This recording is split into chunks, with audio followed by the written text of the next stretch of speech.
नमस्कार साथियों, स्वागत है आप सभी का अपने YouTube चैनल SCT एकेडमी पर। आज जो हम डे 4 का जो है CDP प्रैक्टिस क्वेश्चन यहाँ पर करेंगे। आप लोग भी प्रत्येक प्रश्न का जवाब देते चलिएगा, ठीक है। कल जो है क्लास नहीं हो पाई थी। आपको ज्ञात होगा कि अभी जो यास साइक्लोन जो चला है उस वजह से थोड़ी लाइट प्रभावित थी, जिस वजह से क्लास नहीं ले पाए थे। अब सारी चीज़ ठीक हो गई है तो अब से आपका रेगुलर क्लास चलेगा। तो आज जो है हम डे 4 का CDP प्रैक्टिस क्वेश्चन यहाँ पर जो है कुछ क्वेश्चन देखेंगे, है ना। लगभग 20 के प्रश्न आसपास देखेंगे और साथ ही कुछ थ्योरी भी देखेंगे। अगर कुछ ऐसे प्रश्न आते हैं जहाँ पर हमें थ्योरी बताने की ज़रूरत होगी तो वहाँ पर हम आपको थ्योरी भी देंगे।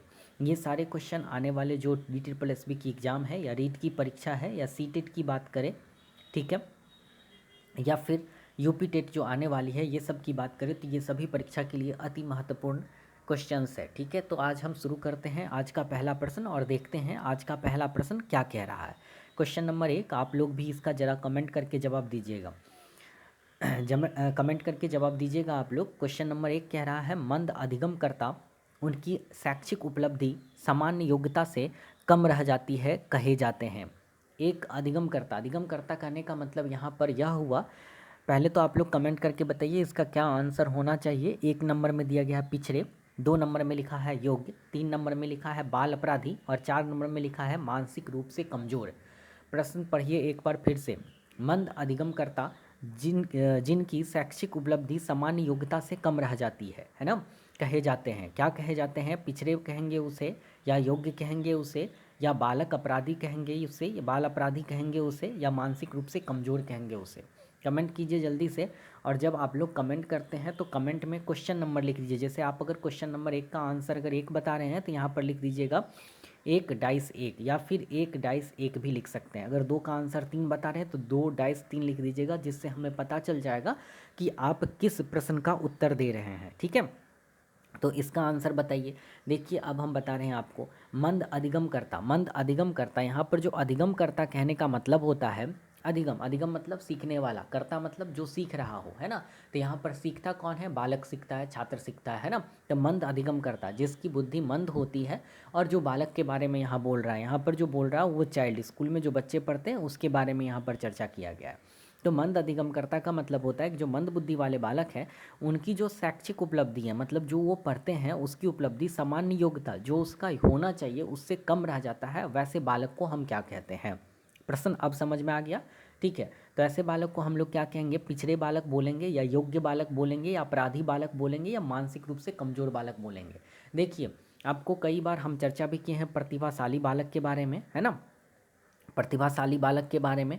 और आपको दूसरा जो बताया है वो मंदबुद्धि बालक के बारे में, है ना, मंदबुद्धि बालक के बारे में। तो जिस बच्चे की सामान्य योग्यता से कम शैक्षिक उपलब्धि रह जाते हैं तो वैसे बालक पिछड़े बालक के रूप में हो जाते हैं, ठीक है। वैसे बालक को हम लोग पिछड़े बालक कहते हैं। तो यहाँ पर जो प्रश्न संख्या 1 का उत्तर होगा वो आपका होगा आंसर 1। तो इसको हम लोग क्या बोलेंगे? पिछड़े बालक, है ना। योग्य नहीं बोलेंगे, योग्य तो वो होगा ना जो पढ़ने में तीव्र होंगे, तेज होंगे। बाल अपराधी बदमाशी करता है ना, तो बाल अपराधी नहीं। जो कोई गलत काम कर रहा हो उसे बाल अपराधी की श्रेणी में रखेंगे। पढ़ने में कम रह गया, पढ़ने में मंद हो गया तो उसे बाल अपराधी की संज्ञा नहीं देंगे। और मानसिक रूप से कमज़ोर जो बालक है वो एक तरह से दिव्यांगता का प्रकार हो जाएगा, है ना। यहाँ पर उसकी शैक्षिक उपलब्धि जो है वो सामान्य योग्यता से कम है, तो वो बालक पिछड़े बालक के अंतर्गत आएंगे। आते हैं आज के दूसरे प्रश्न पर और देखते हैं आज का दूसरा प्रश्न क्या कह रहा है। आप लोग भी बताइएगा दूसरा प्रश्न का उत्तर कि दूसरा प्रश्न क्या है। दूसरा प्रश्न कह रहा है कि दृष्टि दोष से युक्त बच्चों की आकृतियों का ज्ञान देना चाहिए, ठीक है। तो ऑप्शन ए कह रहा है भौतिक व्याख्यान द्वारा, ऑप्शन 2 कह रहा है त्रिआयामी आकृतियों के स्पर्श द्वारा, 3 कह रहा है क्षेत्र भ्रमण द्वारा और 4 कह रहा उपयुक्त में से कोई नहीं। जल्दी से कमेंट करके इसका आंसर आप लोग बताइएगा कि दृष्टि दोष से युक्त बच्चों को आकृतियों का ज्ञान देना चाहिए। जल्दी से कमेंट कीजिए। जैसे अगर आप लोग कमेंट करते हैं तो लिख दीजिए 2 का आंसर अगर आप दे रहे हैं 4 तो 4 लिख दीजिए, 2 डाइस 4, है ना। डायरेक्ट अगर 4 लिखते हैं तो पता नहीं चलता है कि आप किस प्रश्न का उत्तर दे रहे हैं। तो आप अगर जो कमेंट कर रहे हैं तो जैसे 2 है क्वेश्चन नंबर तो 2 और डाइस लगा के 4 लिख दीजिएगा, जिससे समझ में आ जाएगा कि आप 2 प्रश्न का उत्तर 4 बता रहे हैं, ठीक है। जल्दी से इसका कमेंट करके बताइए। देखिए यहाँ 2 का 4 नहीं है ना, ये मैं समझाने के लिए बताया हूँ। तो आप लोग कमेंट करके बताइए इस प्रश्न का क्या उत्तर होना चाहिए। जल्दी से कमेंट कीजिए। क्वेश्चन लिखा है दृष्टि दोष से युक्त बच्चों को आकृतियों का ज्ञान देना चाहिए। देखिए इस प्रश्न का जो सही उत्तर है वो है 2, है ना। हम अब एक्सप्लेनेशन करते हैं कि 2 कैसे हुआ। यहाँ पर जो आपको कह रहा है दृष्टि दोष कहने का मतलब होता है जिन बच्चे को दिखाई नहीं दे रहा, है ना, ब्लाइंड चिल्ड्रन जिसको कहते हैं। तो दृष्टि दोष से युक्त बच्चे को आकृतियों का ज्ञान, जब हम बच्चे को आकृति का ज्ञान देंगे तो कैसे ज्ञान देंगे? आकृति कहने का मतलब है कि बच्चे को अगर कोई चीज़ को हमें दिखाना है तो किस तरह से उस बच्चे को दिखाएंगे। ए में लिखा है भौतिक व्याख्यान के द्वारा, मतलब आप जो है उसको व्याख्यान के विधि के द्वारा क्लास में उस आकृति को दिखा रहे हैं। तो क्या यह आंसर होगा? बिल्कुल नहीं होगा, क्योंकि वो बच्चे को दिखाई ही नहीं देता है। तो आप यहाँ पर व्याख्यान देखिए, आकृति को जो आप दिखा रहे हैं इससे बच्चे को दिखेगा ही नहीं कि आप उसे क्या दिखा रहे हैं। तो बच्चे कैसे अनुभव करेंगे कि आप उसे किस तरह की वस्तु को दिखा रहे हैं, है ना। 3 कह रहा आपको क्षेत्र भ्रमण द्वारा, देखिए ऐसे बच्चों को दिखाई देता नहीं है ना। तो आप उस बच्चे को अगर फील्ड ट्रिप पर ले जाते हैं, क्षेत्र भ्रमण पर ले जाते हैं, तो वहाँ पर वो बच्चे देखेंगे ही नहीं, है ना। तो वहाँ समझेंगे कैसे कि कौन सी आकृति कैसी दिख रही है। उपयुक्त में से कोई नहीं तो उत्तर होगा नहीं। 2 बोल रहा है त्रिआयामी आकृतियों का स्पर्श। त्रिआयामी कहने का मतलब होता है 3D, जिसमें 3 डायमेंशन होते हैं। जैसे अगर मान लीजिए आपने जो पेन को पकड़ रखा है, ये पेन में 3 डायमेंशन, क्योंकि इसमें लंबाई, चौड़ाई और मोटाई तीनों चीज़ें, है ना। जिसमें हमारा लेंथ हो, ब्रेथ हो और हाइट हो, यानी लंबाई हो, चौड़ाई हो, ऊंचाई हो, उसे हम बोलेंगे त्रिआयामी आकृति। जिस तरह से आप एक कमरे में रह रहे हैं वह एक त्रिआयामी आकृति है ना। आप अगर एक मान लीजिए बुक यूज कर रहे हैं, वो त्रिआयामी आकृति की, उसमें लंबाई भी है, चौड़ाई भी है और बुक की कुछ मोटाई या ऊंचाई भी है ना। तो त्रिआयामी आकृति हम उसको बोलते हैं जिसमें लंबाई, चौड़ाई और ऊंचाई या फिर मोटाई हो। जिसमें सिर्फ लंबाई हो और चौड़ाई हो, यानी लेंथ हो और ब्रेथ हो, तो वो त्रिआयामी आकृति नहीं होगी, उसको द्विआयामी आकृति बोलेंगे, यानी 2D उसको कहेंगे, 2 डायमेंशनल। यहाँ पर 3 डायमेंशनल आकृति को स्पर्श करके अगर उसको हम पता करवाएंगे, जैसे मान लिया जाए कि अगर हमें उससे बच्चे को एक शंकु के बारे में बताना, ठीक है, या फिर एक गेंद के बारे में बताना कि गेंद कैसा होता है, तो बच्चे उस गेंद को छुएंगे, महसूस करेंगे और समझ जाएंगे कि अच्छा गेंद जो है गोल तरह होता है, स्फेयर की तरह होता है ना। यहाँ पर हम दृष्टि दोष से युक्त बच्चे को जो है त्रिआयामी आकृति के द्वारा हम बताएंगे। ठीक है, आते हैं आज के अगले प्रश्न पर और देखते हैं आज का अगला प्रश्न हमारा क्या कह रहा है। क्वेश्चन नंबर 3 जल्दी से बताइएगा आप लोग। कम गति से सीखने वाले बच्चों की मुख्य कमियां होती हैं।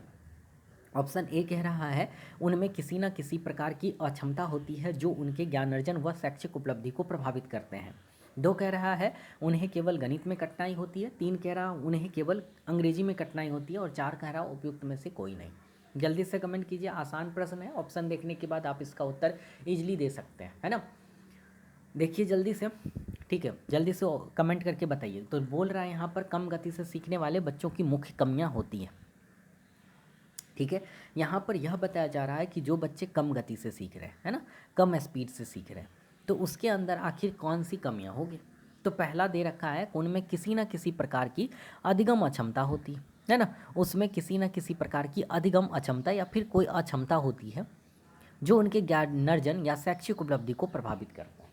बिल्कुल सही है, यही इसका उत्तर ही होगा। ऑप्शन 1 जो है इसका उत्तर होगा कि उनमें किसी न किसी प्रकार की अक्षमता होती है, इस वजह से उसमें जो कम गति से सीखने की जो समस्या होती है वो इसी वजह से होती है कि उसके अंदर कुछ न कुछ अक्षमता होती है जिससे वो ज्ञान अर्जन यानी ज्ञान का अर्जन करने में व शैक्षिक उपलब्धि को प्रभावित करने में, है ना, ये दोनों चीज़ जिस वजह से उसका प्रभावित होता है, वो सही तरीके से ज्ञान का अर्जन भी नहीं कर पाते हैं और शैक्षिक उपलब्धि में भी वो पीछे रह जाते हैं, है ना, क्योंकि उसमें किसी न किसी प्रकार की अक्षमता होती है। चाहे हो सकता है उसमें शारीरिक दिव्यांगता हो, है ना, या मानसिक दिव्यांगता हो, है ना, या फिर वो अधिगम अक्षमता से पीड़ित बच्चे हों। तो ऐसे बच्चे का जो कम गति से सीखने के पीछे का जो कारण होता है यही होता है ना। दूसरा कारण केवल गणित नहीं और अंग्रेजी केवल वाला तो आंसर होगा ही नहीं, ठीक है, और उपयुक्त में से कोई नहीं होगा ही नहीं। चलिए आज के आते हैं चौथा नंबर प्रश्न पर और देखते हैं आज का चौथा प्रश्न क्या कह रहा है। देखिएगा, निम्न में से कौन सी क्षमता केवल जन्मजात होती है। ऐसी क्षमता के बारे में इसमें आंसर करना है जो जन्म से ही बच्चों में विद्यमान हो सकती है ना। ये क्षमता बाद में आना संभव नहीं हो पाता है। तो ऐसी कौन सी इसमें से क्षमता है जो केवल जन्मजात होती है? क्या दृष्टि दोष, है ना, क्या केवल श्रवण दोष, मूक बधिर और मंदबुद्धि। चलिए देखिए यहाँ पर जो सही आंसर है वो है आपका, जल्दी से आप लोग कमेंट कीजिए, सही आंसर आपका है 3 मूक बधिर। मूक बधिर मतलब होता है बोलना और सुनना। देखिए ज़रा कमेंट करिएगा, जो भी आप लोग कमेंट किए हैं, है ना, वो लोग अपना आंसर मैच कीजिएगा। बोल रहा है आपको केवल जन्मजात। दृष्टि दोष जन्मजात हो भी सकती है और नहीं भी हो सकती है। अगर कोई बच्चे सही तरीके से देख रहे हैं, बाद में चल के उसका आँख खराब हो जाता है, तो ये जन्मजात में नहीं रख सकते हैं। श्रवण दोष कहिए तो ये जन्मजात भी होता है, और बाद में किसी का कान अगर बाद में खराब हो जाता है तो उसे सुनाई नहीं देगा। जो मंद बुद्धि है ये आपका जन्मजात भी हो सकता है और बाद में भी हो सकता है। अगर मान लीजिए बाद में आपके ब्रेन में चोट लग गया, जिस वजह से आप सही तरीके से किसी चीज़ को सोच नहीं पाएंगे, सही तरीके से किसी चीज़ को कर नहीं पाएंगे, है ना, आपका माइंड पूरी तरह डाइवर्ट हो जाएगा। लेकिन जो मूक बधिर है, मूक बधिर कहने का मतलब न बोल सकते हैं न सुन सकते हैं, ये केवल और केवल जन्मजात ही होती है। कहते हैं मूक बधिर जो है केवल और केवल क्या होती है, जन्मजात होती है। यहाँ मूक बधिर कहने का तात्पर्य है जो बच्चा ना बोल सकता है और ना ही सुन पाता है। ये बाद में नहीं होता है। अगर बाद की बात करें, अगर मान लीजिए किसी बच्चे का कान खराब हो गया, लेकिन वो सुन नहीं पाएगा, लेकिन वो बच्चे बोल पाएगा, है ना। अगर मान लीजिए वो बच्चे का आवाज़ नहीं निकल पा रहा है, तो वो बच्चे सुन जरूर पाएगा। लेकिन जो मूक बधिर एक साथ जो होते हैं, जो ना सुन पाता है और ना ही बोल पाता है, ठीक है, तो यहाँ पर समस्या क्या होता है वो समझते हैं। आपको पता होगा कि जो बच्चे सुन नहीं पाते हैं वो बच्चे कभी बोल भी नहीं पाते, है ना, क्योंकि आज तक उन्होंने सुना ही नहीं है कि आप अ को अ कैसे बोलते हैं, तो वो बच्चा सुनेगा ही नहीं तो आपको अ कैसे बोलेगा, है ना, है ना। तो इसलिए जो ये अक्षमता जो होती है, ये जो अक्षमता होती है, ये केवल जन्मजात होती है। जो बच्चे कभी सुने ही नहीं तो वो बच्चे बोलेंगे क्या, ये जन्मजात क्षमता है, ये बाद में आके नहीं होता। क्योंकि अगर बाद में कान खराब हुआ तो वो बोल जरूर लेगा, क्योंकि बाकी सब तो पहले वो सुन रखा है ना। आम को आम कहते हैं, लीची को लीची कहते हैं। चलिए आते हैं आज के अगले प्रश्न पर और देखते हैं आज का 5वां प्रश्न हमारा क्या कह रहा है। आज का 5वां प्रश्न है, निम्न में से कौन सी इकाई का उपयोग सुनने की क्षमता की जांच हेतु किया जाता है ना। सुनने की क्षमता ये एक तरह का साइंस का है। और साथ ही अगर सीडीपी की बात करें तो इसमें भी आपका जो हम लोग अधिगम क्षमता में पढ़ते हैं, वहाँ पर इस चीज़ का थोड़ा बहुत वर्णन किया जाता है, इसलिए एक प्रश्न यहाँ पर आ गया है। तो सीडीपी में लेके चलेंगे इस तरह के प्रश्न को, कभी कभी आपके एग्जाम में पूछे जाते हैं ऐसे प्रश्न। तो निम्न में से कौन सी इकाई का उपयोग सुनने की क्षमता में, कौन सी इकाई का उपयोग करते हैं, तो इसका मात्रक होता है सुनने का डेसिबल। इसका सही आंसर है 2, डायरेक्ट याद रखिएगा, डेसिबल आंसर 2 है। बाकी डेसीमीटर कुछ होता नहीं है, डिफाइन और डेसी बिंदु ऐसा कोई शब्द नहीं होता है ना। ये कन्फ्यूज करने के लिए आपको ऐसे ऑप्शन दिए गए हैं। लेकिन अगर इसका सही आंसर की बात करें तो आंसर है 2, डेसिबल, है ना। डेसिबल डीबी से इसको डिनोट करते हैं, डीबी से डिनोट करते हैं डेसिबल को। चलते हैं अगले प्रश्न पर और देखते हैं आज का 5वां प्रश्न क्या कह रहा है। आज का 5वां प्रश्न हमारा है, किस प्रकार के बच्चे की शिक्षा हेतु सांकेतिक भाषा का प्रयोग किया जाता है। किस प्रकार की बच्चे की शिक्षा हेतु सांकेतिक भाषा का प्रयोग किया जाता है। 1 नंबर बोल रहा है दृष्टि दोष से युक्त बच्चे, 2 कह रहा मूक बधिर, 3 कह रहा मंद बुद्धि और 4 कह रहा इनमें से कोई नहीं। बताइएगा सांकेतिक भाषा का उपयोग करते हैं, जल्दी से कमेंट कीजिए। हाँ बिल्कुल सही है। हाँ देखिए इसका जो सही आंसर है वो है आपका 2। कौन सा आंसर है 2। एक बोल रहा है दृष्टि दोष से युक्त, जो बच्चे को दिखाई नहीं दे रहा आप उसको संकेत के माध्यम से बता रहे हैं, ठीक है। आप उसको अगर संकेत के माध्यम से बता रहे हैं यहाँ पर, तो वो बच्चे देख ही नहीं पा रहे हैं, तो वो बच्चे समझेंगे क्या कि आप उसे किस तरह से संकेत कर रहे हैं। 2 नंबर ऑप्शन यहाँ पर कह रहा मूक बधिर। मूक बधिर कहने का तात्पर्य हुआ जो बच्चे न सुन सकते हैं और न ही आपको बोल पाते हैं, तो ऐसे बच्चे के लिए हम सांकेतिक भाषा यानी सिंबॉलिक लैंग्वेज का इस्तेमाल करते हैं, ठीक है।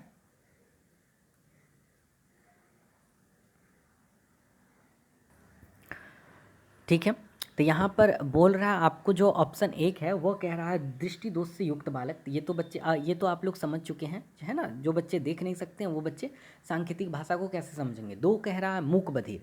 मूक बधिर कहने का मतलब है कि वह बच्चे जो है ना तो बोल पाएंगे और ना ही सुन पाएंगे, लेकिन देख तो पाते हैं। तो जब आप सिंबॉलिक लैंग्वेज का यूज कीजिएगा तो वो बच्चे देख के तो समझ पाएंगे ना कि आप जो है उसको किस तरीके से बता रहे। क्योंकि जो बच्चे सुनेंगे नहीं तो आपको सिंबॉलिक दिखाकर ही बताना है। जैसे मान लीजिए अगर आप 200 रुपये उसको दे रहे हैं तो आपको उंगली से इशारा करना पड़ेगा कि 200 रुपये आपको देना है, तो ये बच्चे समझ जाएंगे। मंद बुद्धि तो यहाँ पर होगा ही नहीं, सांकेतिक भाषा हम मंद बुद्धि के लिए उपयोग करते ही नहीं है। और 4 नंबर जो ऑप्शन कह रहा है उपयुक्त में से कोई नहीं, तो ये आंसर इसका होगा ही नहीं, इनमें से कोई नहीं। तो इसका जो सही आंसर है वो आपका जाता है ऑप्शन 2 की तरफ। आते हैं आज के अगले प्रश्न पर और देखते हैं आज का 7वां प्रश्न क्या कह रहा है। 7वां प्रश्न कह रहा है प्रतिभाशाली बच्चे होते हैं। प्रतिभाशाली बच्चे डाइस खाली जगह है होते हैं। एक ऑप्शन है बिना किसी सहायता से अपने सामर्थ्य का पूर्ण विकास करते हैं। 2 यहाँ पर कह रहा है हमारा मानव के लिए महत्वपूर्ण किसी क्षेत्र में अस्वभावतः अच्छा निष्पादन यानी परफॉर्मेंस करते हैं। 3 कह रहा है सामान्यतः, यहाँ पर सामान्यतः लिखा गया, सामान्यतः शारीरिक रूप से कमजोर होते हैं और सामाजिक अंतःक्रियाओं में अच्छे नहीं होते। 4 कह रहा है सामान्यतः अपने शिक्षकों को पसंद नहीं करते हैं। जल्दी से कमेंट करके बताइएगा जी। एक इसका आंसर नहीं होगा, आपका गलत कमेंट है। इसका जो सही आंसर है वो है आपका 2, सही आंसर है 2। हम आपको क्लियर कर देते हैं 2 आंसर और एक आंसर में क्या अंतर है। पहला लिखा हुआ है यहाँ पर ऑप्शन 1 में, पहले क्वेश्चन देखिए, प्रतिभाशाली बच्चे 2.5 होते हैं।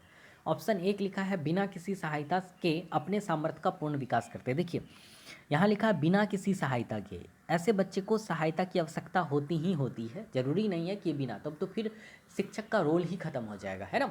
चाहे वो प्रतिभाशाली छात्र हो या किसी भी तरह की छात्र हो, उसको पढ़ने के लिए शिक्षक की ज़रूरत पड़ेगी ही पड़ेगी। तो बिना किसी सहायता के लिखा है, इसलिए यह आंसर नहीं होगा। और 2 कह रहा है मानव के लिए महत्वपूर्ण किसी भी क्षेत्र में, ठीक है, किसी भी क्षेत्र में अस्वभावतः मतलब होता है यूनिकनेस, एकदम काफ़ी तीव्र से, तेजी से अच्छा प्रदर्शन करते हैं, अच्छा निष्पादन करते हैं, है ना। तो इसका सही आंसर 2 इसलिए जा रहा है क्योंकि लिखा है किसी भी क्षेत्र में, जरूरी नहीं है कि यह सिर्फ पढ़ने में ही तेज होगा, हो सकता है खेल में भी काफ़ी आगे हो, है ना, संगीत में भी काफ़ी आगे हो, तो किसी भी क्षेत्र में यह अच्छा प्रदर्शन करते हैं, ठीक है। तो इसका जो सही आंसर जा रहा था ऑप्शन 2 की तरफ। ऑप्शन 3 कह रहा सामान्यतः शारीरिक रूप से कमज़ोर होते हैं, यह गलत है, शारीरिक रूप से कमजोर या बच्चे नहीं होते हैं। और 4 कह रहा सामान्यतः अपने शिक्षकों को पसंद नहीं करते, तो यह भी आंसर नहीं है। तो इस क्वेश्चन का जो सही आंसर है वो है आपका ऑप्शन 2। आते हैं आज के अगले प्रश्न पर और देखते हैं आज का अगला प्रश्न क्या कह रहा है। अगला क्वेश्चन है प्रतिभाशाली बच्चों के संदर्भ में संवर्धन, संवर्धन को इंग्लिश में ही यहाँ पर लिख दिए हैं, संवर्धन संगठन का अर्थ है, संवर्धन का क्या मतलब होता है। ऑप्शन ए कह रहा ऐसे विद्यार्थी को वर्तमान स्तर ग्रेड को छोड़कर अगले उच्च स्तर या ग्रेड में प्रोन्नत करना। 2 कह रहा है आकलन की प्रक्रिया का संवर्धन करना। 3 कह रहा है शैक्षणिक गतिविधियों के संपादन में संवर्धन करना। 4 कह रहा है सह शैक्षणिक गतिविधियों के संपादन की गति को बढ़ाना। जल्दी से कमेंट करके बताइए आप लोग इसका आंसर क्या है। 5 सेकंड का आपको समय दिया जा रहा है, जल्दी से बताइए,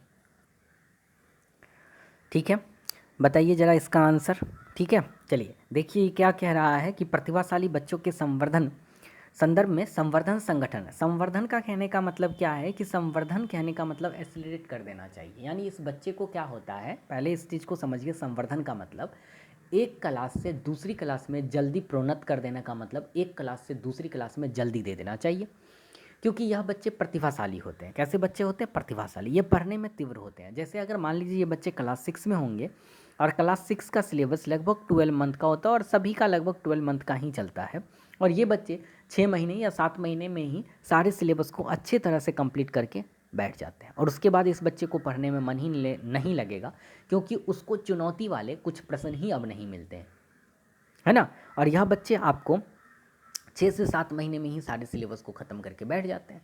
जब बैठ गए तो उस बच्चे को पढ़ने में मन नहीं लगेगा, तो ऐसे बच्चे को हमें संवर्धित कर देना है, यानी एक्सीलरेट कर देना है, एक क्लास से दूसरे क्लास में जल्दी से डाल देना है।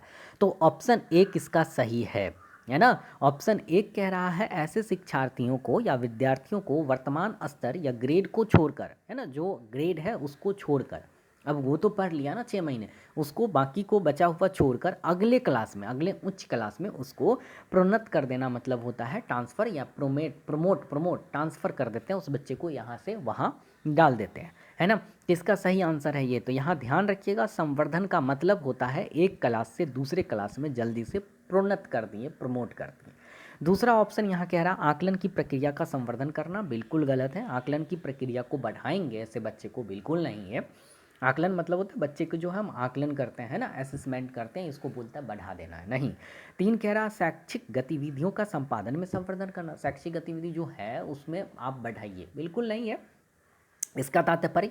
और सह शैक्षिक का भी इसका आंसर नहीं होगा। इसका जो सही आंसर है वो है ऑप्शन 1। और आते हैं आज के अगले प्रश्न में और देखते हैं आज का 9वां प्रश्न क्या कह रहा।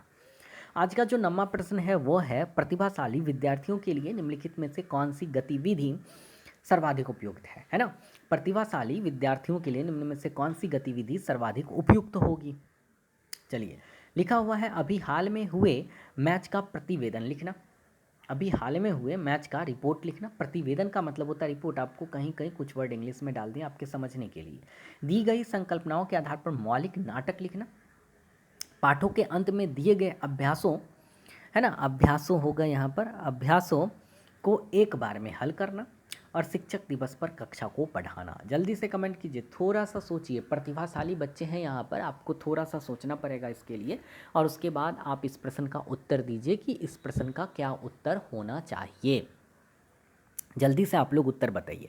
प्रतिभाशाली विद्यार्थियों के लिए निम्नलिखित में से कौन सी गतिविधि सर्वाधिक उपयुक्त है? सर्वाधिक उपयुक्त है। देखिए यहाँ पर बच्चे हैं प्रतिभाशाली, इसमें से हम कैसी गतिविधि यानी एक्टिविटीज़ करवाएंगे बच्चे को? तो एक में आपको जो लिखा है यहाँ पर कि अभी हाल में हुए मैच का रिपोर्ट लिखना, ठीक है। और 2 कह रहा है दी गई संकल्पनाओं के आधार पर मौलिक नाटक लिखना। और 3 कह रहा है पाठों के अंत में अभ्यासों को एक बार हल कराना। और लास्ट लिखा शिक्षक दिवस पर बच्चों को कक्षा को पढ़ाना। इसका जो सही आंसर है वो है 2। 2 क्यों है बता रहे हैं। एक कह रहा है कि अभी हाल में हुए स्कूल मैच का प्रतिवेदन लिखना। स्कूल में जो मैच हुआ है और उस बच्चे के बारे में हम बोलेंगे उसका रिपोर्ट लिखिए, तो बच्चे वहाँ पर जो देखेंगे उस चीज़ को लिख देंगे। तो यह प्रतिभाशाली के बच्चे का लक्षण नहीं है, क्योंकि यह बच्चे जैसा देखे वैसा लिखे, बिल्कुल। लेकिन एक मौलिक नाटक लिखना ना, एक मौलिक मतलब होता है अपने मन से एक नाटक लिखिए, है ना। यह एक थोड़ा सा डिफ़िकल्ट वर्क है, क्योंकि आपको अपने मन से किसी चीज़ के बारे में लिखना है, एक नाटक लिख के दिखाना, एक कहानी लिख के दिखाना, एक कविता लिख के दिखाना अपने मन से, जो थोड़ा डिफ़िकल्ट है, क्योंकि आपको इस पर थोड़ा मेहनत करना पड़ेगा, सोचना होगा, है ना, तब जाके आप लिख पाइएगा। तो यही वर्क प्रतिभाशाली बच्चों के लिए सबसे बेस्ट है, इसलिए इसका आंसर कौन होगा? 2। हल करना तो आसान है ना। और शिक्षक दिवस पर कक्षा को पढ़ाना, ये भी इसका उपयुक्त आंसर नहीं होगा। सबसे उपयुक्त आंसर जो है वो है ऑप्शन 2, इसलिए इसका सही आंसर आपको जाता है ऑप्शन 2 की तरफ। आते हैं आज के अगले प्रश्न पर और देखते हैं आज का अगला प्रश्न संख्या 10। आज का प्रश्न कह रहा है, प्रश्न संख्या 10 कह रहा है शारीरिक गतिक बुद्धि रखने वाले बच्चों की अवस्था निम्नलिखित में से कौन सी हो सकती है ना। शारीरिक गतिक बुद्धि यानी बॉडी कैनेस्थेटिक इंटेलिजेंस रखने वाले बच्चों की अवस्था निम्नलिखित में से कौन सी हो सकती है?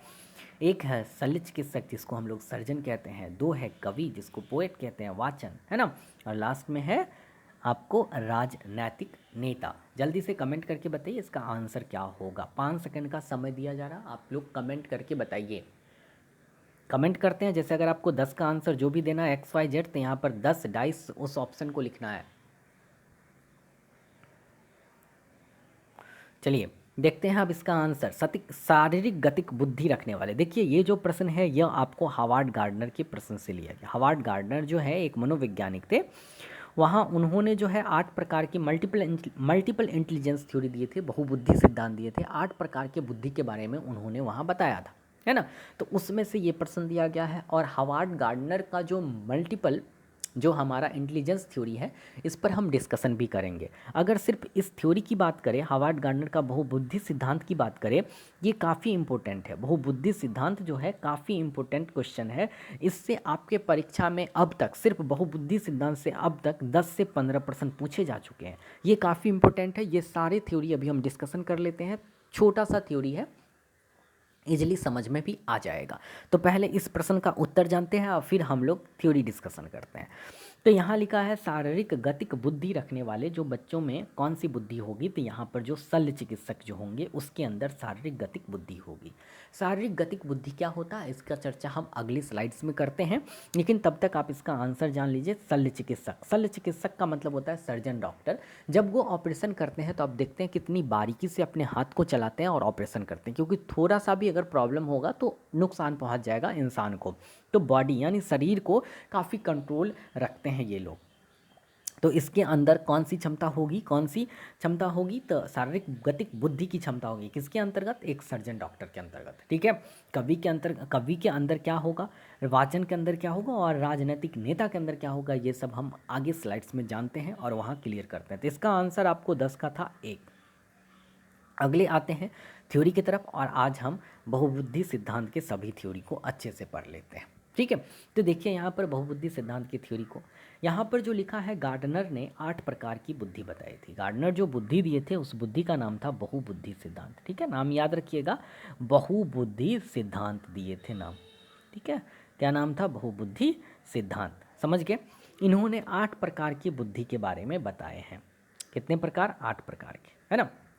ये 8 प्रकार क्या है उस चीज़ को हम लोग यहाँ समझ लेते हैं। पहला जो बुद्धि है आपका भाषागत बुद्धि है। कौन सी बुद्धि है? भाषागत बुद्धि। और हम जानते हैं और हम जानेंगे कि भाषागत बुद्धि जो है किन किन प्रकार के लोगों में पाई जाती है वो जानते हैं। तो भाषागत बुद्धि क्या होती है हम उसको समझते हैं। भाषागत बुद्धि जो होती है इसमें भाषा प्रवाह और अपनी बात किसी के समक्ष रखने की क्षमता होती है। ऐसे व्यक्ति में जो है अपनी बात को किसी के सामने अच्छे तरीके से प्रस्तुत कर सकते हैं। और ऐसे व्यक्ति हो सकते हैं कवि, लेखक और बोलने वाले जो वाचन करने वाले होते हैं वो हो सकते हैं। समझ में आ गया ना? भाषागत बुद्धि आप लोग ध्यान रखिएगा, ये हमारा पहला प्रकार है हार्वर्ड गार्डनर के बहुत बुद्धि सिद्धांत का, है ना। भाषागत बुद्धि कहने का मतलब हुआ कि ऐसे लोगों के अंतर्गत किसी भी लोगों के सामने अपनी बातों को धारा प्रवाह तरीके से रख सकते हैं। और ऐसे लोग होंगे कवि, ऐसे लोग होंगे लेखक। लेखक भी अपनी बातों को अच्छे तरीके से रखते हैं, है ना। वाचन करने वाला ये भी अपनी बातों को अच्छे तरीके से रखते हैं। दूसरा जो हमारा बुद्धि है वो है हमारा देसिक, जिसको हम लोग इंग्लिश में स्पीटियल बुद्धि कहते हैं, स्पीटियल इंटेलिजेंस कहते हैं। देसिक या फिर इसको बोलते हैं हम लोग देसिक, या फिर कहीं कहीं लिखा रहता है एस्थेटिक। ठीक है, ऐसे करके ही लिखा रहता है। तो ये जो हमारा है दूसरा आपको, वह आपका जो है देसिक, या ठीक है समझ गए, देसिक या फिर सॉरी अस्थानिक कहते हैं। अस्थानिक बुद्धि यहाँ पर लिखा भी है आपका अस्थानिक, अस्थानिक बुद्धि कहते हैं इसको हम लोग। तो हमारा जो दूसरा बुद्धि है देसिक, ये किस प्रकार के व्यक्ति में पाई जाती है? तो देखिए यहाँ पर ऐसे व्यक्ति जो मानसिक विम्मों को बनाने तथा उसका परिमार्जन करते हैं। ठीक है, मानसिक विम्मों को बनाने। देखिए यहाँ पर जैसे देखिए विमान चालक इसके अंतर्गत नहीं आएगा, ये गलत है, ये काट दीजिएगा, यहाँ गलती से मिसप्रिंट लिखा गया है ना। ये किस में आएगा आगे चर्चा करेंगे। ये जो है चित्रकार और वास्तुकार, जो चित्र बनाते हैं वो अपने अंदर एक बिंबों को उभारते हैं और उसके बाद उस इंसान का क्या बना पाते हैं? फोटो बना पाते हैं। ठीक है, तो यहाँ पर अपने अंदर मानसिक बिंबों को उभारते हैं। तो ऐसे व्यक्ति कौन कौन होंगे? चित्रकार और वास्तुकार। आपसे प्रश्न पूछा जाएगा, बताइए वास्तुकार के अंदर कौन सी बुद्धि होगी? तो आप बताना होगा आपको देसिक या फिर अस्थानिक बुद्धि होती है। समझ गए? आते हैं हम आज के तीसरे बुद्धि के प्रकार पर और देखते हैं तीसरा बुद्धि का कौन सा प्रकार है। ठीक है, यहाँ पर देखिए तीसरे बुद्धि की बात करें तो शारीरिक गति संवेगी है ना। इसमें क्या लिखा है जरा समझिएगा। इसमें लिखा है जो व्यक्ति अपने शरीर या किसी अंग के लोच का उपयोग कर सकता है वे लोग इसके अंतर्गत आते हैं। मतलब शरीर के अच्छे तरीके से उपयोग कर सकता है, शरीर को अच्छे तरीके से कंट्रोल करके किसी को दिखा सकता है ना, या खुद भी कोई कार्य कर सकता है। तो ऐसे लोगों में जो बुद्धि पाई जाती है वो है आपको शारीरिक गति संवेग, है ना। समझ के बात? ये जो बुद्धि होती है शारीरिक गति संवेगी, ये जो है आपको डांसर हो गया, डांसर को भी देखिएगा हर एक स्टेप इतने अच्छे तरीके से करेगा जैसे लगता है उसकी शरीर की बनावटें ही वैसी है ना। जबकि बॉडी पार्ट्स एकदम अच्छे तरीके से ये लोग कंट्रोल कर लेते हैं। दूसरा है स्पोर्ट्स पर्सन, जो लोग स्पोर्ट्स खेलते हैं। तीसरा है शल्य चिकित्सक, जस्ट इसकी चर्चा हुई थी। तो यहाँ पर शारीरिक गति संवेगी जो है ना, भाषाई देख लिया आपने, स्थानिक देख लिया, और यही है दैहिक इंद्रियगत, है ना। तो यहाँ पर जो आप देख रहे हैं दैहिक इंद्रियगत, यही है शारीरिक गतिक संवेगी। इसमें जो है आपको डांसर, स्पोर्ट पर्सन, शल्य चिकित्सक या फिर विमान चालक भी इसके अंतर्गत आते हैं। जहाँ पर आपका वहाँ नाम काटे थे वो यहाँ आएगा। विमान चालक भी अपने बॉडी को अच्छे से कंट्रोल करके विमान को चलाते हैं।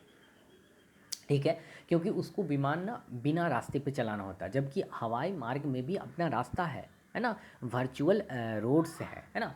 तो वो रोड्स को अनुमान लगा के चलाते हैं, वर्चुअल रोड्स को समझ कर चलाते हैं, इसलिए इसके अंदर भी शारीरिक गति संवेगी बुद्धि ही पाई जाएगी। आते हैं आज के अगले बहुबुद्धि सिद्धांत को देखते हैं। अगला बहुबुद्धि सिद्धांत है आपका संगीतात्मक। कौन सा है? संगीतात्मक। संगीतात्मक कहाँ गया? यहाँ पर है। ठीक है, ये बुद्धि मुख्य रूप से आपको संगीतज्ञ के अंदर रखती है। जो लोग संगीत में रुचि रखते हैं वैसे लोगों के अंदर इस प्रकार की बुद्धि होती है। कौन सी बुद्धि? संगीतात्मक या सांगीतिक। तो वैसे जो होते हैं वो होते हैं म्यूजिक कंपोजर, जो म्यूजिक देते हैं, जो गाना गाते हैं, संगीतज्ञ के अंदर भी आपको संगीतात्मक बुद्धि ही होती है। म्यूजिक कंपोजर मतलब होता है जो म्यूजिक देने वाले, उसके अंदर भी संगीतात्मक बुद्धि ही होती है। तो आप लोग को समझ में आ गया। क्वेश्चन आपको पूछ देगा संगीतज्ञ के अंदर किस प्रकार की बुद्धि होती है, तो आपको बता देना है कौन सी बुद्धि, संगीतात्मक बुद्धि होती है। हो गया। और आते हैं आज के अगले बुद्धि को और देखते हैं आज का अगला बुद्धि पांचवा क्या कह रहा। पांचवा जो बुद्धि है वो है तार्किक गणितीय बुद्धि। तार्किक गणितीय बुद्धि का कहने का मतलब हो गया कि इसके अंतर्गत वैज्ञानिक चिंतन और समस्या समाधान के कौशल से परिपूर्ण व्यक्ति आते हैं, जो अच्छे से समस्या समाधान कर सकते हैं, जो अच्छे से किसी चीज़ के बारे में सोच सकते हैं। ठीक है, तो जो अच्छे से किसी चीज़ के बारे में सोच सकते हैं वो सारे लोग इसके अंतर्गत आते हैं। और इसमें मुख्य रूप से जो है वैज्ञानिक आएंगे, है ना। जो वैज्ञानिक है वो किसी चीज़ के बारे में सोचते हैं, तभी जाकर उसका रिसर्च निकालते हैं और फिर बताते हैं। तो तार्किक गणितीय में जो है पांचवा प्रकार की बुद्धि है, इसमें जो है आपको मुख्य रूप से वैज्ञानिक आएंगे जो अच्छे चिंतन और समस्या समाधान कर पाते हैं। हो गया क्लियर। अगर क्लियर नहीं हुआ है तो एक बार और वीडियो को आप पीछे कीजिए और आप वहाँ से अच्छे से देखिए। ठीक है, ये एकदम इम्पोर्टेंट है, आप इसको स्किप मत कीजिए, एकदम भिबिया है। चाहे किसी भी परीक्षा के लिए सीटेट से लेकर ऊपर केंद्रीय विद्यालय, नवोदय विद्यालय, DSSS से किसी भी राज्य के स्टेट टेट्स की एग्जाम की बात करें तो सभी के लिए अति महत्वपूर्ण ये टॉपिक है। हो गया क्लियर। आगे आए हम लोग। चलिए, तो तार्किक गणितीय हो चुका है। अब हम आगे बढ़ते हैं और आगे देखते हैं हम लोग छठा बुद्धि के प्रकार, है ना। जो छठा बुद्धि का प्रकार है वो है आपका अंतः व्यक्ति, अंतः व्यक्तिज्ञ। व्यक्तिज्ञ लिखते हैं, इस तरह से लिखा होगा यहाँ भी, अंतः व्यक्तिज्ञ। ठीक है, तो आप यहाँ पर भाषाई पढ़ लिए, स्थानिक पढ़ लिए, देही इंद्रियगत पढ़ लिए, संगीतात्मक पढ़ लिए, तार्किक गणितीय पढ़ लिए। अब हम लोग आ गए हैं अंतः व्यक्तिज्ञ पर। अंतः व्यक्ति के कहने का मतलब हुआ है कि इस प्रकार के व्यक्ति खुद के बारे में अधिक जानने वाले होते हैं। यह जो व्यक्ति है अपने बारे में काफ़ी अच्छे तरीके से जानते हैं, समझते हैं। और ऐसे व्यक्ति जो होते हैं वो होते हैं दार्शनिक। जो दार्शनिक होते हैं, फिलोसफर होते हैं, वह अपने बारे में अच्छे तरीके से समझते हैं, अच्छे तरीके से जानते हैं, है ना।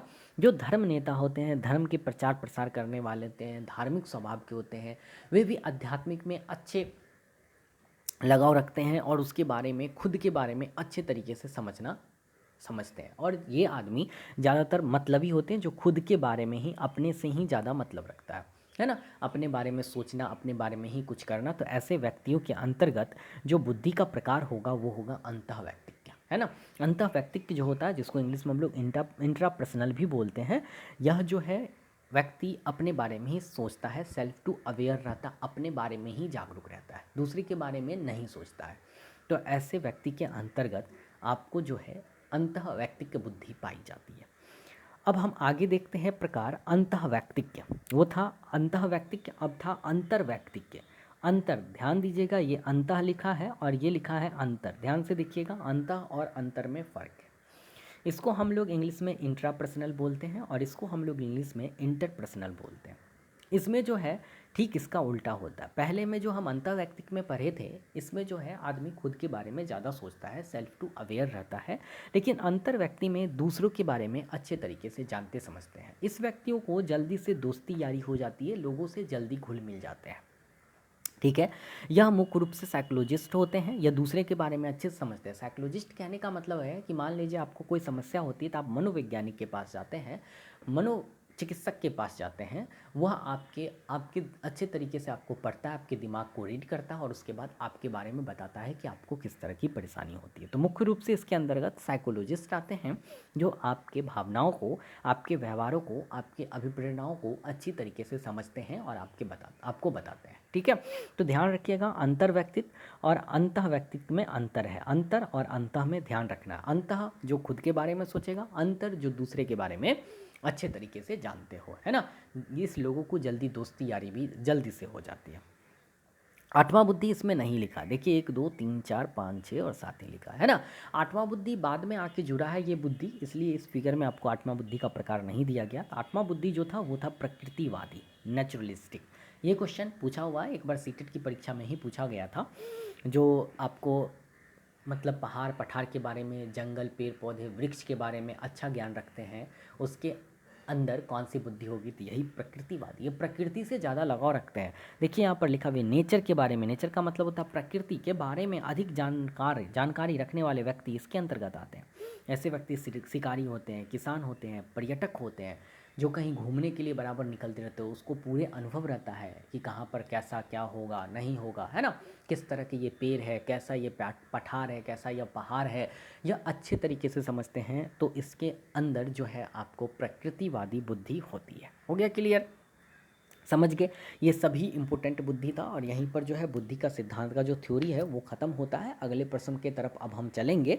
तो आप लोग अगर इससे समझ नहीं पाए हैं अच्छे तरीके से तो एक बार वीडियो को थोड़ा पीछे कीजिए और वहाँ पर अच्छे से समझने का कोशिश कीजिए, क्योंकि यह बहुत ही इम्पोर्टेंट है, काफ़ी इम्पोर्टेंट है, बहुत ही भिव्या है। दूसरी बात, मैं आप लोग को एक बात और बता दूँ, अगर अभी तक आप हमारे चैनल को सब्सक्राइब नहीं किए हैं तो नीचे वाले बटन को दबाकर चैनल को सब्सक्राइब कर लीजिए और बेल आइकन को ज़रूर प्रेस कर दीजिए, ताकि आपको जब भी वीडियो इस पर डाला जाएगी, जब भी लाइव क्लास होगी या किसी भी तरह का आपको नोटिस दिया जाएगा, तो सारी जानकारी आपके मोबाइल में अपडेट होकर आएगी, आपको सूचना मिलेगी, आपको नोटिफिकेशन मिलेगी कि यह जो है SCT एकेडमी के द्वारा आज का वीडियो अपलोड हुआ या ये हुआ। ठीक है, अगर आप लोग सब्सक्राइब नहीं किए हैं तो जल्दी से सब्सक्राइब कर दीजिए और इस वीडियो को आप लोग नीचे देखिए एक थंब वाला आइकन बना होगा, उस पर आप क्लिक करके इस वीडियो को लाइक भी कर दीजिए। अगर आपके कोई दोस्त है तो उनके बीच आप शेयर कर दीजिए, ताकि उन लोगों को भी वीडियो देखकर बहुत कुछ सीखने के लिए मिले। ठीक है, तो आते हैं हम आज के अगले प्रश्न पर और देखते हैं आज का अगला प्रश्न क्या कह रहा है। अगला प्रश्न है, प्रतिभाशाली शिक्षार्थी होते हैं। बताइएगा जरा, प्रतिभाशाली, ये क्वेश्चन एक बार और रिपीटेड क्वेश्चन है, रिपीट हुआ है। तो इसका जो सही आंसर है जल्दी से कमेंट कीजिए और हमें बताइए कि इसका करेक्ट आंसर क्या होगा। प्रतिभाशाली छात्र के अंतर्गत क्या होता है? तो देखिए, अभिसारी चिंतन है, अपसारी चिंतन है, बहिमुख है और बहुत परिश्रमी है। बहुत परिश्रमी आंसर नहीं है इसका। इसका जो सही आंसर है वो है ऑप्शन 2, अपसारी चिंतन वाले जो बालक होते हैं उसके अंतर्गत प्रतिभाशाली शिक्षार्थी आते हैं। ठीक है, तो अपसारी चिंतन होता है किसमें, आप लोग याद रखिएगा। आप लोग को पुराने वीडियो में भी अपसारी और अभिसारी चिंतन के बारे में समझाया गया। अगर आप वो वीडियो नहीं देखें तो एक बार पुराना वीडियो जाइए और वहाँ पर आप वीडियो देखिए, कोई भी वीडियो स्किप करके मत देखिए। काफ़ी इंपॉर्टेंट क्वेश्चन आपको यहाँ करवाया जा रहा है, तो इसका हम डिस्कशन नहीं करेंगे। अगर प्रॉब्लम हो रहा तो आप कमेंट करके बताइए, आप पुराना वीडियो देखिए जाके, है ना। तो प्रतिभाशाली शिक्षार्थी में अपसारी चिंतन होता है। चलिए आते हैं आज के अगले प्रश्न पर और देखते हैं आज का अगला क्वेश्चन। से पहले कुछ थ्योरी को समझते हैं। देखिए यहाँ पर थ्योरी दिया गया, जो अभिसारी चिंतन वाले बालक होते हैं वो बुद्धिमान होते हैं, यानी जिसके अंदर बुद्धि होती है वह जो है अभिसारी। जो बालक बुद्धिमान है, बुद्धिमान कहने का मतलब है कि पढ़ने में ठीक ठाक है, वह जैसा हम उसको पढ़ाते हैं वैसा कम से कम वो बच्चे अपना तैयारी ज़रूर कर लेते हैं, तो वह बच्चे बुद्धिमान होंगे। क्योंकि वह बच्चे अपने मन से कुछ नहीं करते हैं, ना ही मौलिक विचार प्रस्तुत करते हैं, ना ही मौलिक कोई शब्द को लिखते हैं, ना ही मौलिक चीज़ों को जानने की कोशिश करते हैं। तो ऐसे बच्चे बुद्धिमान होंगे। इस बच्चे को हम पढ़ाएंगे तो बच्चे पढ़ेंगे, अच्छे से तैयारी भी करेंगे, वर्क भी बना के लाएंगे। तो बुद्धिमान बच्चे के अंदर जो है अभिसारी चिंतन होते हैं। अभिसारी चिंतन कहने का मतलब होता है कि जब इस चिंतन वाले बच्चे से प्रश्न पूछे जाते हैं तो वह सिर्फ और सिर्फ एक जवाब ही देगा, है ना। अब हम आते हैं अपसारी चिंतन। अपसारी चिंतन जो होता है वह मुख्य रूप से प्रतिभाशाली छात्रों के अंतर्गत होता है। कौन सी? प्रतिभाशाली छात्रों के अंदर, क्योंकि अभिसारी चिंतन जो है हमारा सृजनात्मकता से संबंधित है और सृजनात्मकता जो है प्रतिभाशाली से क्या है, संबंधित है। तो प्रतिभाशाली बालक जो है सृजनात्मक होते हैं, है ना, या सृजनात्मक बालक प्रतिभाशाली होते हैं।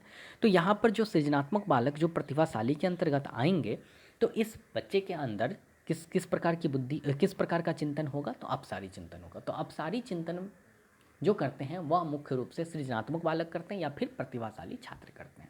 अगर सृजनात्मकता के बारे में हम जानें तो सृजनात्मकता के लिए हमारा 4 चीज़ जरूरी है। पहला चीज़ है विस्तार। यह बच्चे किसी भी चीज़ को अच्छे तरीके से एक्सप्लेन करके आपको बता सकते हैं, एलोब्रेट करके आपको बता सकते हैं। सृजनात्मक बालक के अंदर धारा प्रवाह होती है, किसी भी बात को बिना रुके अच्छे तरीके से आपके सामने प्रस्तुत कर सकते हैं। इसके अंतर्गत लचीलापन होता है, मतलब इसके भावनाओं में जो होता है, इसके बातों में जो होता है वो लचीलापन होता है। वो रटा रटाया चीज़ आपको नहीं बताएगा, वो अपने से भी शब्द को जोड़कर बताएगा, है ना, अपने शब्दों में ही किसी बातों को कहेगा। तो इसका मतलब उसके अंतर्गत लचीलापन होता है। और साथ ही कई जगह चर्चा हुई है मौलिकता का, है ना। इसके अंतर्गत ओरिजिनलिटी होता है, मतलब कोई भी बात को अपने शब्दों में कहता है, अपने शब्दों में लिखता है, अपने शब्दों में किसी के सामने प्रस्तुत करता है। तो ये चीज़ आप ध्यान रखिएगा कि जो सृजनात्मक बालक होते हैं या अपसारी चिंतन वाले बालक होते हैं, इसमें ये चार चीज़ होता ही होता है, ठीक है। तो ये चार चीज़ में क्या है, विस्तार है, फ्लुएंसी धारा प्रवाह है, लचीलापन है और मौलिकता है। कई बार प्रश्न यहाँ से पूछे गए, इसलिए मैंने इसका कुछ थ्योरी आपको यहाँ पर दे दिया है। आप लोग अच्छे तरीके से इसको देख लीजिए, समझ लीजिए। नहीं समझ में आ रहा आप हमें कमेंट करके बताइए कि आपको कहाँ दिक्कत आ रहा है, ठीक है। आते हैं आज के अगले प्रश्न और देखते हैं आज का अगला प्रश्न हमारा क्या कह रहा, ठीक है। देखिए अगला प्रश्न क्या है, देखिए मुख्य रूप से ये प्रश्न पिछले वाला जो थ्योरी बताया गया था उसी पर आधारित है।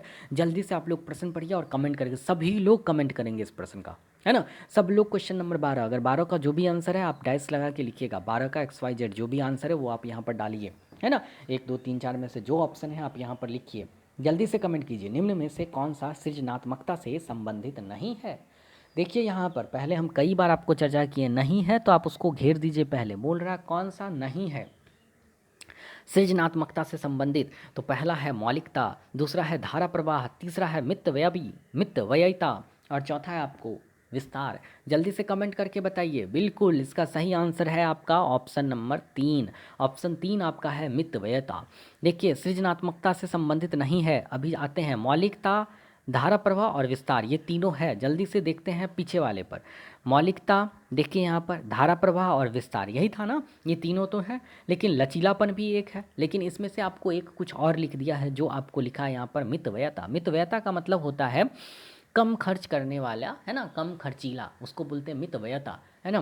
तो यहाँ पर जो मितव्ययिता है यह सृजनात्मकता से संबंधित नहीं है। पूछ रहा कौन नहीं है, तो ये नहीं है, इसलिए यह इसका कौन सा उत्तर होगा, सही उत्तर होगा। तो ऑप्शन 3 जो है इस प्रश्न का सही उत्तर है, ठीक है। समझ में आ गया। आते हैं आज के अगले प्रश्न पर और देखते हैं आज का अगला प्रश्न क्या कह रहा है।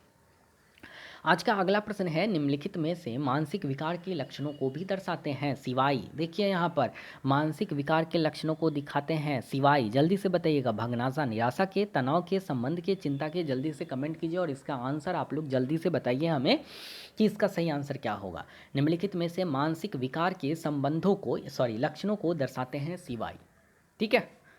5 सेकेंड का समय है, कमेंट कीजिए। वीडियो लंबा हो जाता है इसलिए मैं थोड़ा तेज़ी से करता हूँ, जल्दी जल्दी से करता हूँ। अगर आपको समस्या आ रही है अभी भी कि थोड़ा तेज़ी से कर रहा हूँ, तो आप लोग कमेंट करके बताइए, मैं अगले वीडियो से थोड़ा स्लो करूँगा और स्लो समझाऊँगा, ठीक है।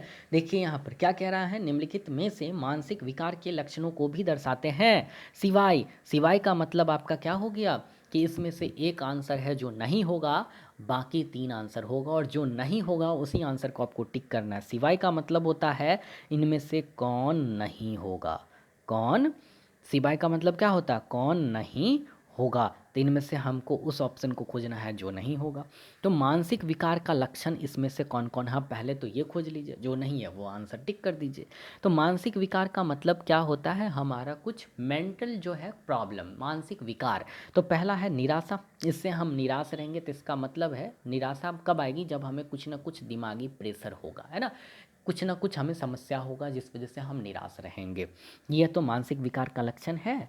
2 है तनाव, टेंशन, यह भी मानसिक विकार का लक्षण है, और चिंता करेंगे यह भी मानसिक विकार का लक्षण। लेकिन हम संबंध जो है यह हमारा मानसिक विकार का लक्षण नहीं होगा, तो इसलिए इसका सही आंसर कौन है, आंसर 3। कौन है, आंसर 3 हो गया क्लियर।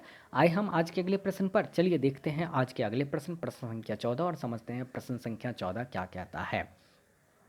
प्रश्न संख्या 14 कह रहा है, इनमें से कौन राष्ट्रीय पाठ्यचर्या रूपरेखा, देखिए नेशनल करिकुलम फ्रेमवर्क NCF, एक बार और वीडियो नंबर 1 में चर्चा हुई है, का मार्गदर्शी सिद्धांत नहीं है बोल रहा है। इनमें से कौन नहीं है, जल्दी से कमेंट करके बताइए। 1 है ज्ञान को स्कूल के बाहरी जीवन से जोड़ना, 2 कह रहा परीक्षा को तंत्र प्रणाली से मुक्त कराना, है ना, तीसरा है हमारा अंग्रेजी भाषा में शिक्षा देना, और चौथा है बच्चों को चहुमुखी विकास के अवसर उपलब्ध कराना। जल्दी से आप लोग बताइए इसका आंसर क्या होगा। 5 सेकंड का समय दिया जा रहा है, आप लोग कमेंट कीजिए और इसका आंसर हमें जल्दी से जल्दी बताइए। NCF 2005 आसान है, आप लोग नहीं पढ़े हैं, एक वीडियो इस पर भी आएगा जल्दी से, आप लोग को वहाँ पर NCF एक शॉर्ट में बताया जाएगा। बाकी आप लोग को क्लासरूम में भी इसके बारे में अच्छे से डिटेल्स बताया जाएगा। कोरोना एक बार नॉर्मल होने दीजिए, स्कूल कोचिंग सब खुलने दीजिए, वहाँ पर आप लोग ऑफलाइन क्लासेस में भी अच्छे तरीके से इसको समझ पाइएगा, है ना। चलिए बताइएगा कौन मार्गदर्शी सिद्धांत नहीं है। देखिए पहला दिया है ज्ञान को स्कूल के बाहरी जीवन से जोड़ना, ये तो सिद्धांत है, क्योंकि ज्ञान को जब तक आप रियल लाइफ से नहीं जोड़िएगा तब तक बच्चे अच्छे से नहीं समझ पाएंगे। और NCF 2005 हमारा कहता है कि आप जो कुछ भी पढ़ाते हैं उसको रियल लाइफ से जोड़िए तो बच्चे को ईजिली समझ में आएगा, है ना। आप उसको जैसे मान लीजिए बच्चे को आप जोड़ सिखा रहे हैं 2+2, तो आप उसको रियल लाइफ से जोड़िए। कैसे जोड़िएगा, आप उसको ये बताइएगा कि मान लो कि आपके पापा आपको 2 टॉफ़ी दिए और मम्मी 2 टॉफ़ी दी, तो कितने हो गए, तो बच्चा बोल देगा 4 टॉफ़ी। इसमें बच्चे को क्या हुआ, समझ में भी ईजिली आ गया, है ना, और जोड़ भी आसानी से बच्चा सीख रहा है। तो जो हमारा ज्ञान है उसको बाहर जीवन से जोड़ना ही जोड़ना है। पढ़ाई को जो तंत्र प्रणाली है ना, इससे मुक्त करना। तंत्र कहने का मतलब होता है जो हमारे ऊपर दबाव होता है शिक्षकों का, है ना। शिक्षक जो बोलते हैं कि नहीं बाबू आज तुमको ये चैप्टर पढ़ना है तो पढ़ के लाना है ना, याद करना है तो करना है, तो इस चीज़ से मुक्त कराना है। मतलब यहाँ पर शिक्षकों का स्थान ना होकर यहाँ पर बच्चों का स्थान होगा कि बच्चे जैसा कहेंगे शिक्षकों को वैसा ही करना होगा और शिक्षक को उसी के अनुसार पढ़ाना भी होगा। तो तंत्र प्रणाली से मुक्त करना, और शिक्षकों का काम बाल केंद्रित शिक्षा में सिर्फ और सिर्फ फैसिलिटेटर का होगा, यानी एक सुविधादाता या सुगमकर्ता का होगा। तो 2 भी इसका आंसर नहीं होगा। अंग्रेजी भाषा में शिक्षा देना, यही नहीं होगा, ठीक है, यही नहीं होगा, इसलिए यही इसका सही आंसर होगा। 3 नहीं होगा, इसलिए 3 इसका सही आंसर होगा। बोल रहा कौन नहीं होगा, तो ऑप्शन 3 नहीं होगा। बाकी जो आप 4 देख रहे हैं, 2 दिख रहे हैं और 1 देख रहे हैं, यह NCF 2005 के मार्गदर्शी सिद्धांत है। पूछ रहा है इसमें से कौन सिद्धांत नहीं है, तो 3 जो है नहीं है। अंग्रेजी भाषा में शिक्षा देना यह NCF 2005 नहीं कहता है ना। NCF 2005 कहता है आप मातृभाषा में बच्चे को शिक्षा दीजिए। किस में दीजिए, मातृभाषा में, ताकि बच्चे को ईजिली समझ में आए। चौथा कह रहा बच्चों के चहुमुखी विकास के लिए अवसर उपलब्ध करना, ये तो होगा ही सिद्धांत, है ना। उसके विकास के लिए ज़्यादा से ज़्यादा अवसर उपलब्ध करवाइए जिससे बच्चों का विकास तेज़ी से हो सके। आते हैं आज के अगले प्रश्न पर और देखते हैं आज का अगला प्रश्न क्या कह रहा है। प्रश्न संख्या 15 कह रहा है राष्ट्रीय पाठ्यचर्या की रूपरेखा। देखिए यहाँ पर फिर NCF 2005 से प्रश्न आ गया। 2005 के आधारभूत सिद्धांतों में से कौन सा सम्मिलित नहीं है। फिर इसमें 4 आया है, 4 में से आपको बताना है कि कौन सा नहीं है। जल्दी से कमेंट करिए और हमें बताइए। आप ये सारा सिद्धांत ध्यान रखिएगा कौन सिद्धांत है। अभी जस्ट पुराने वाले क्वेश्चन में 3 सिद्धांत देखे थे और यहाँ भी 3 सिद्धांत आपको मिलेगा, तो 6 सिद्धांत आप जान चुके हैं NCF 2005 के कि ये है ना। तो आप लोग यहाँ बताइएगा, ज़रा कमेंट करके आंसर दीजिए। 1 2 3 4 जो भी है 15 का XYZ 1 2 3 4 जो भी ऑप्शन आप जल्दी डाइस ला के लिखिए। आते हैं इस प्रश्न का जो सही उत्तर है उस पर। तो इस प्रश्न का जो सही उत्तर है आपका है ऑप्शन 1, है ना। ऑप्शन 2 कह रहा रटने के महत्व प्रदान न करना। NCF 2005 हमारा कहता है कि बच्चे को रट्टा नहीं लगवाइए, है ना। तो यहाँ लिखा भी है बच्चे को रटना नहीं सिखाना, वही लिखा है ना कि रटने के महत्व को न प्रदान करना, है ना, या प्रदान न करना। तो बच्चे को बिल्कुल रटाना नहीं है, बच्चे को समझाना है, बच्चे को खुद करने देना है, जिससे बच्चे समझ कर उस चीज़ को याद रख लेंगे, है ना। तीसरा हमारा कह रहा विशिष्ट ज्ञान प्राप्त करना, बच्चे को कराना होगा। विशिष्ट ज्ञान जो है प्रदान करना है, जैसे अगर बच्चे को कुछ लैब वर्क दिखाना है, कुछ कंप्यूटर वर्क दिखाना है ना, तो ये सारा, जैसे खेल कूद में अव्वल करवाना है, संगीत में बच्चे को आगे लाना, तो ये सारा चीज़ हमें विशिष्ट ज्ञान बच्चे को देना है। चौथा कह रहा ज्ञान को वास्तविक जीवन से जोड़ना, ये तो होगा ही, लेकिन अच्छी बाय परीक्षाओं का आयोजन करना ये गलत है। हमारा जो CDP बुक है, जो टीचिंग मेथोडोलॉजी या जो हमारा बाल शिक्षा शास्त्र है, उसमें हमेशा कहा जाता है कि परीक्षा जो है बच्चे को लेना ही नहीं है। बच्चे को बाह्य परीक्षाओं का आयोजन, मतलब बार बार जो परीक्षा वर्ड है ना, ये एक निगेटिव वर्ड है। परीक्षा लेना है लेकिन एक नियत समय पर, है ना। और परीक्षा भी लचीलापन होनी चाहिए, परीक्षा में भी लचीलापन आनी चाहिए, है ना। पेन पेपर वाला टेस्ट नहीं होना चाहिए कि बच्चे को पेन दे दिए, पेपर दिए और बच्चे 3 घंटे बैठ के एग्जाम ही दे रहे हैं, सिर्फ ऐसा नहीं होना चाहिए। बच्चे को सभी तरह के परीक्षाओं का आयोजन होना चाहिए, जिसमें खेल कूद हो, संगीत हो, है ना, डांस हो, लैब वर्क हो, है ना। तो यहाँ पर बाह्य परीक्षाओं का आयोजन करना यही नहीं होगा, इसलिए यही नहीं होगा, इसलिए इसका यह सही आंसर होगा। ठीक है, 1 नहीं होगा इसलिए आंसर होगा। बाकी 2 की बात करें, 3 की बात करें, 4 की बात करें, तो यह NCF 2005 का एक सिद्धांत है। आते हैं आज के अगले प्रश्न पर और देखते हैं आज का अगला प्रश्न क्या कह रहा है। अगला प्रश्न हमारा है 5वीं कक्षा के दृष्टिबाधित विद्यार्थी को निचले स्तर के कार्य की छूट मिलनी चाहिए, के माता पिता और मित्रों द्वारा उसे दैनिक कार्यों को करने में सहायता मिलनी चाहिए। के साथ कक्षा में सामान्य रूप से व्यवहार किया जाना चाहिए और सर्व सीडी के माध्यम से सहायता उपलब्ध करवाना चाहिए। और के साथ कक्षा में विशेष व्यवहार किया जाना चाहिए। जल्दी से कमेंट करके बताइए इसका उत्तर क्या होगा क्वेश्चन संख्या 16 का। कमेंट कीजिए, 5 सेकंड का समय है। देखिए, इस प्रश्न का जो सही उत्तर है वो है ऑप्शन नंबर 3। कौन है? ऑप्शन 3। दृष्टि बाधित मतलब होता है जो बच्चे को दिखाई नहीं दे रहा, 5वीं कक्षा का है। बोल रहा है निचले स्तर में दे देना चाहिए, या मतलब सॉरी निचले स्तर को कार्य देना चाहिए। मतलब वो बच्चा 5 में है तो चौथा क्लास का उसको वर्क दीजिए। बिल्कुल भी नहीं, जब 5 का है तो 5 वाला वर्क दीजिए, लेकिन आपको उसके अनुसार तो करना है ना, उसका जो भी प्रॉब्लम है उस प्रॉब्लम को सॉल्व करते हुए करना है। माता पिता के द्वारा या मित्रों के द्वारा उसे दैनिक कार्यों को करने के लिए सहायता की जानी चाहिए। ये तो ठीक है, वही करनी चाहिए, लेकिन बच्चे को तो हमें पढ़ाना है ना, कार्य तो करवाना नहीं है। तीसरा है के साथ कक्षा में सामान्य रूप से व्यवहार किया जाना चाहिए। बिल्कुल सही है। और सर्वसीडी कहने का मतलब होता है सुनने वाले। ये बच्चे जो है देख नहीं पाते हैं तो सुन तो पाएंगे, तो उसके माध्यम से अगर हम शिक्षा उपलब्ध करवाएंगे बच्चे को तो बच्चे का सर्वांगीण विकास हो सकेगा, है ना। कि इसका सही आंसर जाता है 3। और 4 कह रहा है के साथ कक्षा में विशेष व्यवहार। देखिए, विशेष व्यवहार नहीं करना चाहिए। अगर विशेष व्यवहार कर रहे हैं तो ऐसे में क्या होता है, क्लास के ऊपर बुरा प्रभाव पड़ता है ना। बच्चे को भी थोड़ा बुरा लगता है, क्लास में अन्य बच्चे को भी बुरा लगता है, और पूरे क्लासरूम इससे इफेक्टेड होता है। सामान्य व्यवहार कीजिए उसकी विशेष आवश्यकताओं को पूर्ति करने के बाद, है ना, पूर्ति करने के साथ साथ। आते हैं आज के अगले प्रश्न पर और देखते हैं आज का 17वां प्रश्न क्या कह रहा है। आज का जो हमारा 17वां प्रश्न है वह है कक्षा 5 के न्यून दृष्टि वाले बालकों को। सेम प्रश्न है, थोड़ा बहुत क्वेश्चन में ऑप्शन में ट्विस्ट किया गया है। और समझिएगा जरा, ऑप्शन 1 दीजिएगा, देखिएगा। निम्न स्तर के कार्य करने के लिए माफ़ करना चाहिए, माफ़ करना उचित है। उसके दैनिक कार्य में उसके माता पिता तथा मित्रों को सहायता करनी चाहिए। कक्षा में सामान्य रूप से बर्ताव करना चाहिए एवं ऑडियो सीडी के जरिए सहायता प्रदान करनी चाहिए। कक्षा में विशेष बर्ताव करना चाहिए। सेम प्रश्न है आपको प्रश्न संख्या 16 की तरह ही, थोड़ा सा ऑप्शन में ट्विस्ट किया है, शब्दों को चेंज किया और प्रश्न के शब्दों को चेंज किया है। जल्दी से इसका कमेंट करके सभी लोग क्वेश्चन नंबर 17 का कमेंट करके हमें बताइए। क्वेश्चन नंबर 17 का कमेंट करके बताइए आंसर क्या होगा। जल्दी से कमेंट कीजिए इसका। बिल्कुल सही जवाब, सभी का सही है इसका उत्तर। तो इसमें जो आपका जो सही आंसर है वो है आपका ऑप्शन नंबर 3। कक्षा में सामान्य रूप से बर्ताव करना है और ऑडियो सीडी के जरिए सहायता प्रदान करनी है न्यून दृष्टि मतलब कम देखने वाले बच्चों को। हो गया क्लियर। बाकी ऑप्शन को हमें एक्सप्लेन करने की कोई ज़रूरत नहीं है, 16 नंबर में सभी ऑप्शन को एक्सप्लेन कर दिया गया है। आप यहाँ पर क्वेश्चन समझ गए हैं कि इसका आंसर 3 क्यों होगा। हो गया। आते हैं अगले प्रश्न पर और देखते हैं अगला। सॉरी, चलिए ख़त्म हो गया आज का, इतना ही प्रश्न था। आप सबका जो है यहाँ पर हमारा कुछ सोशल मीडिया हैंडल है, वहाँ पर आप हमें फॉलो कर लीजिए। इंस्टाग्राम पर भी प्रतिदिन क्वेश्चन जाता है, फेसबुक पर भी प्रतिदिन क्वेश्चन मिलता है, यूट्यूब पर तो हम आपको वीडियो डालते ही हैं, लाइव होते ही हैं। और साथ ही साथ टेलीग्राम पर हमें ज़रूर फॉलो कीजिए। जो लोग टेलीग्राम पर नहीं है, अपने मोबाइल के प्ले स्टोर में जाइए और वहाँ पर जाने के बाद आप टेलीग्राम नाम से सर्च कीजिए, टेलीग्राम ऐप मिलेगा, उसे इंस्टॉल कीजिए, उस पर आप अपना अकाउंट बनाइए, ठीक है। और अकाउंट बनाने के बाद आप हमें टेलीग्राम चैनल पर ये सर्च करके ज़रूर फॉलो कीजिए। वहाँ पर आपको प्रतिदिन जो भी नोट्स डाले जाते हैं, पीडीएफ डाले जाते हैं, है ना, वो सभी चीज़ आपको वहाँ पर मिलेंगे।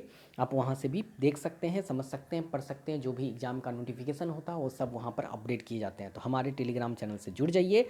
और आज का क्लास यहीं ख़त्म होता है। आप सभी को बहुत बहुत धन्यवाद। उम्मीद करते हैं आप लोग अच्छे होंगे, सुरक्षित होंगे और घर में होंगे, ठीक है। चलिए, बहुत बहुत धन्यवाद आपका।